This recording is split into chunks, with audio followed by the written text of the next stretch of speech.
ನಮಸ್ಕಾರ ಸ್ನೇಹಿತರೆ. ಏನು ಇತ್ತೀಚೆಗೆ ಕಾಮನ್ವೆಲ್ತ್ ರೀಸೆಂಟಾಗಿ ಮುಗಿದಿದೆ. ಈ ಕಾಮನ್ವೆಲ್ತ್ ಬಗ್ಗೆ ಇತ್ತೀಚೆಗೆ ಏನು ನಡೀತಿತ್ತು, ನೆಕ್ಸ್ಟ್ ಯಾವುದು ಏಷ್ಯನ್ ಗೇಮ್ಸು ಇಲ್ಲಾಂದರೆ ಒಲಿಂಪಿಕ್ಸ್ ಬರ್ತಕ್ಕೂ ಕೂಡ ಈ ಕಾಮನ್ವೆಲ್ತ್ ಗೇಮ್ ಬಗ್ಗೆ ಪಕ್ಕಾ ಒಂದು ಕ್ವಶನ್ ಬಂದೇ ಬರುತ್ತೆ. 100% ಎಲ್ಲ ಎಕ್ಸಾಮಲ್ಲೂ ಕವರ್ ಮಾಡೇ ಮಾಡ್ತಾರೆ. ಸ್ಪೋರ್ಟ್ಸ್ ಕೋಟದಲ್ಲಿ 2026 ಕಾಮನ್ವೆಲ್ತ್ ಕ್ರೀಡಾಕೂಟ ಇದು ಎಷ್ಟನೇ ಆವೃತ್ತಿಯಪ್ಪ ಅಂದರೆ 23ನೇ ಆವೃತ್ತಿಯಾಗಿದೆ. ಈಗ ಎಲ್ಲ ಯೂಟ್ಯೂಬ್ ಚಾನಲ್ಸಲ್ಲಿ ಆಲ್ರೆಡಿ ಮಾಡಿದ್ದಾರೆ, ನಾವೇ ಲೇಟಾಗಿ ಮಾಡ್ತಿರೋದು. ಯಾರ್ಯಾರು ಪದಕ ಗೆದ್ರು, ಎಲ್ಲೆಲ್ಲಿ ನಡೀತು, ಇವೆಲ್ಲ ಆಲ್ಮೋಸ್ಟ್ ಅಲ್ಲೇ ಹೇಳಿದಿರ್ತಾರೆ. ಇತ್ತೀಚಿನ K E question paper trend ನೋಡಿದ್ರಾ? ಎಲ್ಲ ಬುಕ್ಕಲ್ಲೂ ಬಿಟ್ಟು ಅದಕ್ಕಿಂತ ಆಳೋಗೋ ಕ್ವಶನ್ ತೆಗಿತಾವನೆ. ಕರೆಕ್ಟ್ ತಾನೆ? ಹಂಗಿದ್ದಾದ್ಮೇಲೆ ನಾವು ಸಪ್ರೇಟಾಗಿ ಒಂದು ಸ್ವಲ್ಪ ತಿಳ್ಕೊಂಡ್ರೇನೋ ಒಂದು 5 ನಿಮಿಷ ಕ್ಲಾಸ್ ಮುಗ್ದೇ ಹೋಗುತ್ತೆ ಅಲ್ವಾ? ಹಾಗಾದರೆ ಬನ್ನಿ, ಅದರಲ್ಲಿ ಯಾವ ಒಂದು ಕ್ರೀಡೆನ ತೆಗೆದಾಕಿದ್ದಾರೆ, ಎಲ್ಲಿ ನಡೀತು, ಮೊದಲು ಯಾವ ದೇಶ ತಗೊಂಡಿತ್ತು, ಆಸ್ಟ್ರೇಲಿಯಾ ಕೊಟ್ಟಿದ್ರು, ಅದು ಯಾಕೆ ಕ್ಯಾನ್ಸಲ್ ಆಯಿತು? ಆಸ್ಟ್ರೇಲಿಯಾದ ಮಾಡಬೇಕಿತ್ತು 2026 ಕಾಮನ್ವೆಲ್ತ್ ಗೇಮ್ನ ಆಸ್ಟ್ರೇಲಿಯಾದ ಮಾಡಬೇಕಿತ್ತು, ಅದು ಮಾಡಲಿಲ್ಲ. ಕೊನೆಗೆ ಗ್ಲಾಸ್ಕೋದವ್ರು ಮಾಡ್ತಾರೆ. ಆ ಗ್ಲಾಸ್ಕೋ ಏನಕ್ಕೆ ಸತಿ ಬರೀ 10 ಕ್ರೀಡೆಗಳನ್ನ ಅಳವಡಿಸ್ತಿತ್ತು? ಹಾಗಾದರೆ ಪ್ಯಾರಾ ಒಲಿಂಪಿಕ್ ಸಂಪೂರ್ಣವಾಗಿ ಇದಕ್ಕೆ ಯಾವಾಗ ಜಾಯ್ನ್ ಆಗ್ತಾರೆ, ಮಹಿಳೆಯರಿಗೆ ಯಾವಾಗ ಸಮಾನ ಪದಕಗಳ ಅವಕಾಶ ಕೊಡ್ತಾರೆ, ಇಂಥ ಮಾಹಿತಿನ ತಿಳ್ಕೊಂಡಿರೋಣ ಅಲ್ವಾ? ಈಗ ಕೆನವ್ರು ಥಿಂಕ್ ಮಾಡ್ತಾರೆ, ಈಗ ಕಾಮನಾಗಿ ಗೋಲ್ಡ್ ಗೆದ್ದಿರೋರನ್ನ ಕೇಳ್ತಾರೆ ಅಂತೇಳಿ ಕೇಳ್ದಲ್ಲಿ ಇರ್ಬೇಕು ಕ್ವಶನು. ನಾವು ಹೇಳೋಕೆ ನಮ್ಮದು ಊಹೆ ಅಷ್ಟೇನಾ, ಬರುತ್ತೆ ಇಲ್ಲೋ ನೆಕ್ಸ್ಟ್ ಸೆಕೆಂಡ್ರಿ, ಆದರೂ ಒಂದು ಪ್ರಯತ್ನ ಮಾಡೋಣ.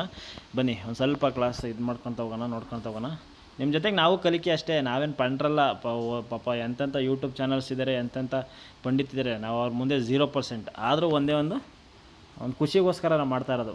ಕಾಮನ್ವೆಲ್ತ್ ಗೇಮ್ಸ್ ಇತಿಹಾಸ ನೋಡೋದಾದರೆ ಇದಂತೂ PC ಕ್ವಶನ್ಗೆ ಅವಾಗಲೇ ಬಂದಿತ್ತು. ಯಾವಾಗ? ಮೊದಲ ಕಾಮನ್ವೆಲ್ತ್ ಕ್ರೀಡಾಕೂಟವು 1930 ಕೆನಡಾದ ಹ್ಯಾಮಿಲ್ಟನ್ ನಗರದಲ್ಲಿ ನಡೆಯಿತು. ಇದು ಅವಾಗಲೇ ಬಂದು ಅಲ್ಲಿ ಹಳೇದಾಗೋಗಿದೆ.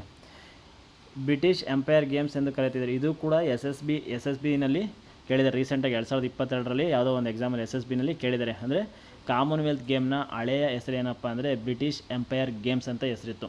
ಅದನ್ನು ಹೆಸರು ಯಾವಾಗ ಬದಲಾವಣೆ ಮಾಡ್ತಾರೆ ಅಂದರೆ ನೋಡಿ, 1954ರಲ್ಲಿ ಬ್ರಿಟಿಷ್ ಎಂಪೈರ್ ಮತ್ತು ಕಾಮನ್ವೆಲ್ತ್ ಗೇಮ್ಸ್ ಅಂತ ಹೆಸರಿರುತ್ತೆ 1954ರಲ್ಲಿ.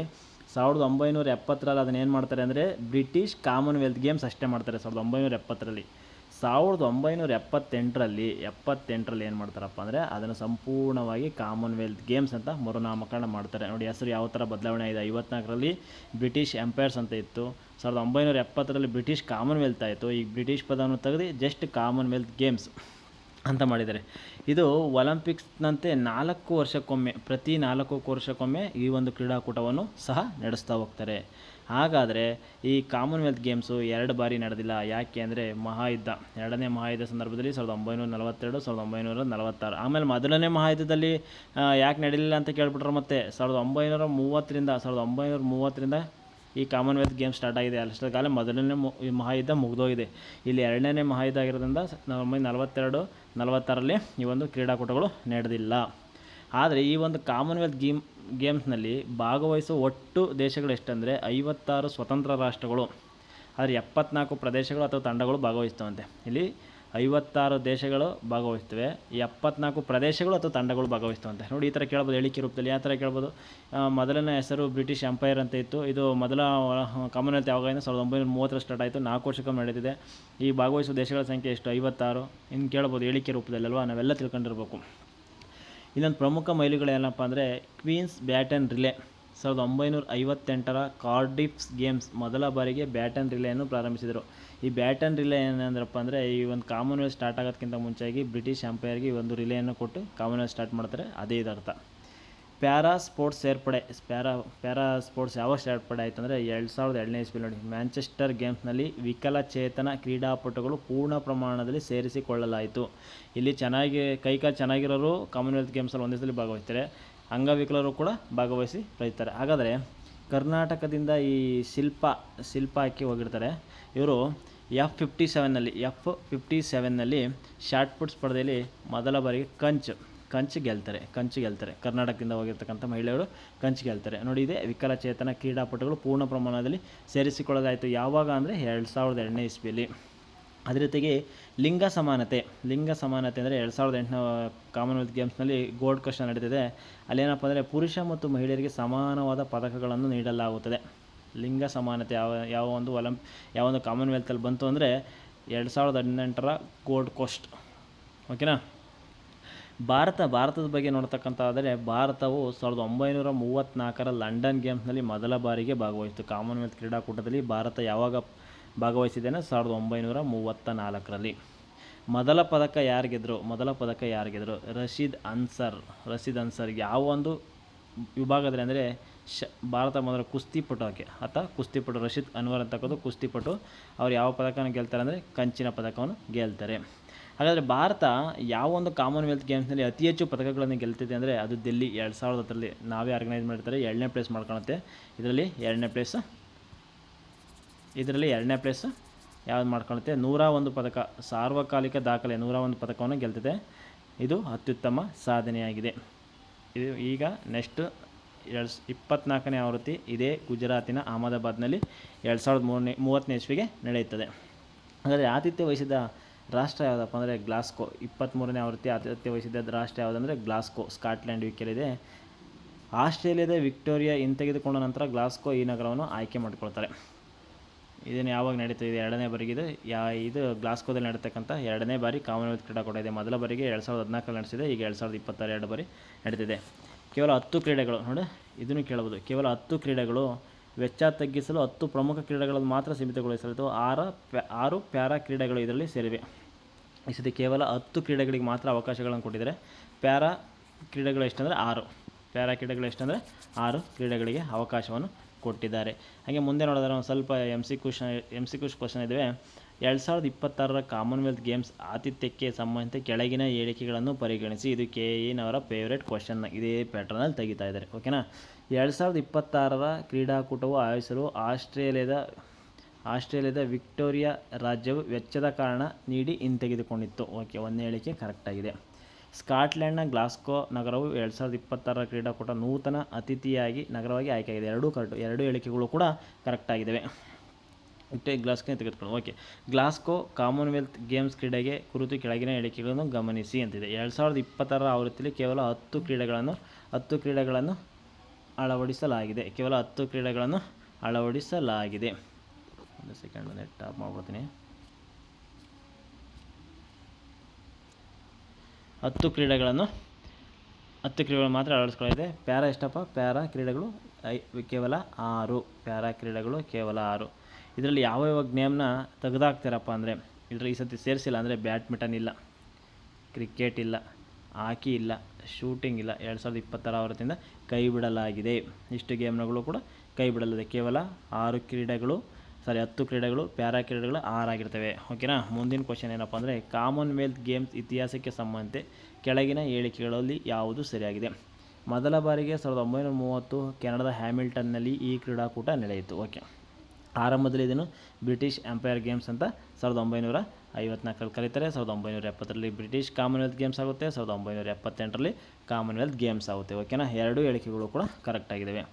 ಕ್ವೀನ್ಸ್ ಬ್ಯಾಟನ್ ರಿಲೇ ಕುರಿತು ಹೇಳಿಕೆಗಳನ್ನು ಪರಿಗಣಿಸಿ. ಕ್ವೀನ್ಸ್ ಬ್ಯಾಟನ್ ರಿಲೇಯನ್ನು ಮೊದಲ ಬಾರಿಗೆ 1958ರ ಕಾರ್ಡಿಫ್ ಗೇಮ್ಸ್ನಲ್ಲಿ ಪರಿಚಯಿಸಲಾಯಿತು. ವೇಲ್ಸ್. ಇದು ಒಲಿಂಪಿಕ್ನ ದಿವ್ಯ ಜ್ಯೋತಿ ರಿಲೇಗೆ ಸಮಾನವಾದ ಸಾಂಪ್ರದಾಯಿಕ ಒಂದು ರಿಲೇಯಾಗಿದೆ. ಇವು ಕೂಡ 2 ಕರೆಕ್ಟಾದ ಆನ್ಸರ್ ಆಗಿದೆ. ಅದೇ ರೀತಿ ಮುಂದಿನ ಕ್ವಶನ್ ಏನಪ್ಪ ಅಂದರೆ ಕಾಮನ್ವೆಲ್ತ್ ಗೇಮ್ಸ್ನಲ್ಲಿ ಭಾರತ ಭಾಗವಹಿಸುವಿಕೆ ಕುರಿತು ಸರಿಯಾದ ಹೇಳಿಕೆಯನ್ನು ಪರಿಗಣಿಸಿ ಅಥವಾ ತಿಳಿಸಿ ಅಂತಿದೆ. ಭಾರತವು 1934ರ ಲಂಡನ್ ಗೇಮ್ಸ್ನಲ್ಲಿ ಮೊದಲ ಬಾರಿಗೆ ಕಾಮನ್ವೆಲ್ತ್ ಗೇಮ್ಸ್ಗೆ ಪಾದಾರ್ಪಣೆ ಮಾಡುತ್ತದೆ. ಭಾರತವು ಇದುವರೆಗೂ ಒಮ್ಮೆ ಮಾತ್ರ 2010 ಅವಧಿಯಲ್ಲಿ ಆತಿಥ್ಯ ವಹಿಸಿದೆ. ಹೌದು, ಕರೆಕ್ಟು. 2ನೇ ಬಾರಿ ಈಗ ವಹಿಸ್ತಾ ಇದೆ. 2 ಆನ್ಸರ್ ಕೂಡ ಕರೆಕ್ಟಾಗಿದೆ. ಕಾಮನ್ವೆಲ್ತ್ ಗೇಮ್ಸ್ ಪ್ಯಾರಾ ಸ್ಪೋರ್ಟ್ಸ್ ಕುರಿತು ಪರಿಶೀಲಿಸಿ. 2002ರ ಮ್ಯಾಂಚೆಸ್ಟರ್ ಗೇಮ್ಸ್ನಿಂದ ಪ್ಯಾರಾ ಸ್ಪೋರ್ಟ್ಸ್ಗಳು ಪೂರ್ಣ ಪ್ರಮಾಣದಲ್ಲಿ ಸಂಯೋಜಿಸಲಾಗಿದೆ. ಕರೆಕ್ಟಾಗಿದೆ. ಅದೇ ರೀತಿಯಾಗಿ 2020ರ ಗ್ಲಾಸ್ಕೋ ಗೇಮ್ಸ್ನಲ್ಲಿ 6 ಪ್ರಮುಖ ಇಂಟಿಗ್ರೇಟೆಡ್ ಪ್ಯಾರಾ ಸ್ಪೋರ್ಟ್ಸ್ಗಳನ್ನು ಅಳವಡಿಸಲಾಗಿದೆ. ಗ್ಲಾಸ್ಕೋ ಆತಿಥ್ಯ ಮಾದರಿಯ ಕುರಿತು ಕೆಳಗಿನ ಹೇಳಿಕೆಗಳನ್ನು ಗಮನಿಸಿ. 2026ರ ಕ್ರೀಡಾಕೂಟಕ್ಕಾಗಿ ಯಾವುದೇ ಹೊಸ ಸ್ಟೇಡಿಯಂಗಳನ್ನು ನಿರ್ಮಿಸದೆ ಅಸ್ತಿತ್ವದಲ್ಲಿರುವ 4 ಸ್ಥಳಗಳನ್ನು ಮಾತ್ರ ಬಳಸಲಾಗಿತ್ತು. ಅದು ಕರೆಕ್ಟಾಗಿದೆ. ಎಲ್ಲ ಕ್ರೀಡಾಂಗಣಗಳು 8 ಮೈಲಿ ಕಾರಿಡಾರ್ ವ್ಯಾಪ್ತಿಯಲ್ಲಿ ಸರಳ ಮತ್ತು ಸುಸ್ಥಿರ ಮಾದರಿಯಲ್ಲಿದ್ದು ಅವು ಕರೆಕ್ಟಾಗಿದೆ. ಗ್ಲಾಸ್ಕೋ ನಗರವು ಕನಿಷ್ಠ ವೆಚ್ಚದ ಲೆನ್ಸರ್ ಮತ್ತು ಗ್ರೀನರಿ ಮಾದರಿ ಏಕೈಕ ವಿಶ್ವಕ್ಕೆ ಪರಿಚಯಿಸಿದೆ. ನೋಡಿ, ಇದೊಂದು ಇಂಪಾರ್ಟೆಂಟು ಕೆಳಗಡೆ ಕೊಟ್ಟಿದ್ದಾರೆ. ಕಾಮನ್ವೆಲ್ತ್ ಒಕ್ಕೂಟ ಮತ್ತು ರಾಜಮನೆತನ ಸಂಬಂಧ ಕುರಿತು ಹೇಳಿಕೆಗಳು ನೋಡಿ. 2026 ಗ್ಲಾಸ್ಕೋ ಕಾಮನ್ವೆಲ್ತ್ ಗೇಮ್ಸ್ 2ನೇ ಎಲಿಜಬೆತ್ ರಾಣಿಯವರ ನಿಧನದ ನಂತರ ನಡೆಯುತ್ತಿರುವ ಮೊದಲ ಕಾಮನ್ವೆಲ್ತ್ ಗೇಮ್ಸ್ ಆಗಿದೆ. ಕರೆಕ್ಟು. ಪ್ರಸ್ತುತ ಬ್ರಿಟನ್ ರಾಜ್ಯ 3ನೇ ಚಾರ್ಲ್ಸ್ ಕಾಮನ್ವೆಲ್ತ್ ರಾಷ್ಟ್ರಗಳ ಮುಖ್ಯಸ್ಥರಾಗಿದೆ. ಇದು ಕರೆಕ್ಟು. ಪ್ರಸ್ತುತ ಬ್ರಿಟನ್ ರಾಜ 3ನೇ ಚಾರ್ಲ್ಸ್ ಕಾಮನ್ವೆಲ್ತ್ ರಾಷ್ಟ್ರಗಳ ಮುಖ್ಯಸ್ಥರಾಗಿದ್ದಾರೆ.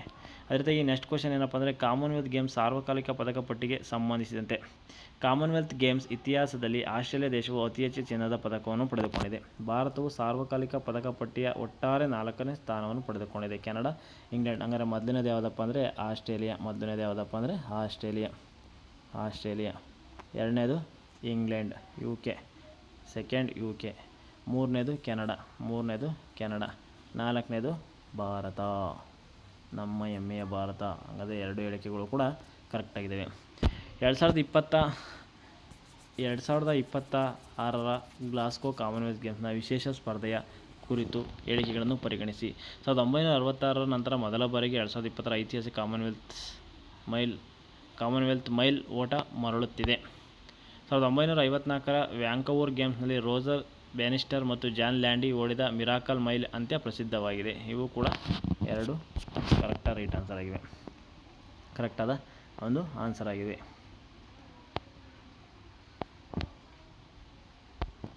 ನೆಕ್ಸ್ಟ್ ಏನಪ್ಪ ಅಂದರೆ 2010ರಲ್ಲಿ ನಡೆದಂತಹ 2010 ಭಾರತದಲ್ಲಿ ನಡೆದಂಥ ಕಾಮನ್ವೆಲ್ತ್ ಕ್ರೀಡಾಕೂಟದಲ್ಲಿ ಒಟ್ಟು ಕ್ರೀಡೆಗಳು 21 ಕ್ರೀಡೆಗಳಿದ್ದು 101 ಪದಕಗಳನ್ನು ಭಾರತ ಜಯಿಸಿತು. 38 ಚಿನ್ನ. ಇದು ಭಾರತಕ್ಕೆ ಸಾರ್ವಕಾಲಿಕ 2ನೇ ಸ್ಥಾನ ಅತ್ಯುತ್ತಮವಾಗಿತ್ತು. ಗೋಲ್ಡನ್ ಕೋಸ್ಟ್ ಅದೇ ಹೇಳಿದ್ನಲ್ಲ, ಸಮಾನ ಲಿಂಗ ಪದಕಗಳು. ಇಲ್ಲಿ ಭಾರತ ಎಷ್ಟು ಪದಕಗಳು ಗಳಿಸಿದೆ? 66 ಪದಕಗಳನ್ನು ಗಳಿಸಿದೆ. 21. 22ನೇದು ಏನಪ್ಪ ಅಂದರೆ ಬರ್ಮಿಂಗ್ಹ್ಯಾಮ್, ಇಂಗ್ಲೆಂಡ್ ನಡೀತಿದೆ. 20 ಕ್ರೀಡೆಗಳು ಇರ್ತದೆ. ಇದರಲ್ಲಿ ಭಾರತ 61 ಪದಕಗಳನ್ನು ಗಳಿಸಿದೆ. ಮಹಿಳೆಯರ T20 ಕೂಡ ಸೇರ್ಪಡೆಯಾಗಿರ್ತಿದೆ. ಇಲ್ಲಿ ಯಾವ ಒಂದು ಕಾಮನ್ವೆಲ್ತ್ ಗೇಮ್ಸ್ನಲ್ಲಿ ಮಹಿಳಾ T20 ಕ್ರಿಕೆಟ್ ಸೇರ್ಪಡೆ ಆಯಿತು ಅಂದರೆ ಬರ್ಮಿಂಗ್ಹ್ಯಾಮ್ ಇಂಗ್ಲೆಂಡ್ನಲ್ಲಿ ನಡೆದಂಥ ಕಾಮನ್ವೆಲ್ತ್ ಗೇಮ್ಸ್ ಆಗಿರ್ತದೆ. ಅದೇ ರೀತಿಯಾಗಿ 2026ರ ಗ್ಲಾಸ್ಗೋ ಸ್ಕಾಟ್ಲೆಂಡ್ 10 ಕ್ರೀಡೆಗಳು ಮಾತ್ರ. ಇದರಲ್ಲಿ 39 ಪದಕಗಳನ್ನು ಗೆಲ್ಲುತ್ತೆ. 4ನೇ ಸ್ಥಾನದಲ್ಲಿ ಭಾರತದ ಸ್ಥಾನ ಅಂತ್ಯವಾಗುತ್ತದೆ. ಇನ್ನು ಮಿಕ್ಕಿದ್ದೆಲ್ಲ ಯೂಟ್ಯೂಬ್ ಚಾನಲಲ್ಲಿ ನೋಡ್ಕೊಂಡಿರ್ತಾರೆ, ಯಾರ್ಯಾರು ಪದಕಗಳನ್ನು ಗೆದ್ದಿದ್ದಾರೆ ಯಾವ ಇದರಲ್ಲಿ ಅಂತೇಳಿ. ಇದು ನಿಮಗೆಲ್ಲ ಆಲ್ಮೋಸ್ಟ್ ಎಲ್ಲ ತಿಳ್ಕೊಂಡಿರ್ತೀರ, ನಮಗಿಂತ ಚೆನ್ನಾಗಿ ತಿಳ್ಕೊಂಡಿರ್ತೀರ.